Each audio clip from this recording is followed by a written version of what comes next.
ఈ మధ్య ఈ సబ్స్క్రిప్షన్ కల్చర్ కామర్స్ యాప్స్కి, డెలివరీ సర్వీసులకి కూడా పాకింది. ఇక్కడ రెగ్యులర్ సర్వీస్ ఖర్చులు కాకుండా ఫ్రీ డెలివరీ కోసం, డిస్కౌంట్ల కోసం ఎక్స్ట్రా సబ్స్క్రిప్షన్స్ కట్టమంటారు. ఉదాహరణకి అమెజాన్ ప్రైమ్ తీసుకోండి, షిప్పింగ్ ఫీ తగ్గిస్తాం, స్పీడ్ డెలివరీ అంటారు. ఇలాగే ఫుడ్ డెలివరీ విషయంలో స్విగ్ వన్ అని, ట్రావెల్ విషయంలో ఊబర్ వన్ అని ఎక్స్ట్రా సబ్స్క్రిప్షన్స్ ఉంటాయి. ఈ ఇంటర్నల్ సబ్స్క్రిప్షన్స్ వల్ల మరింత ఖర్చు పెరుగుతుంది. వీటి వల్ల మనకి ఎంత కలిసొస్తుందో తెలియదు, కానీ కలిసొస్తుంది అనే భ్రమలో ముంచి ముందుగా మన జేబులు ఖాళీ చేస్తారు. అదే కంపెనీల స్ట్రాటజీ. ఇక ఈ కాలంలో మరో సరికొత్త రకం సబ్స్క్రిప్షన్ ఖర్చులొచ్చాయి.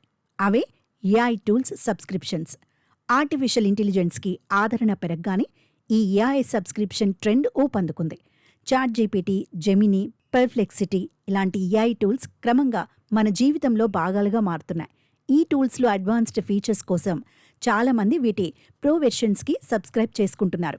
ఈ మెయిన్ స్ట్రీమ్ ఏఐ టూల్స్తో పాటు కొత్తగా రోజు వందల వేల ఏఐ టూల్స్ మార్కెట్లో ప్రత్యక్షమవుతున్నాయి. ఇవన్నీ కూడా ఆకర్షణీయమైన పనులు చేస్తూ యూజర్లకి ఆకర్షణీయమైన వలలు వేస్తున్నాయి.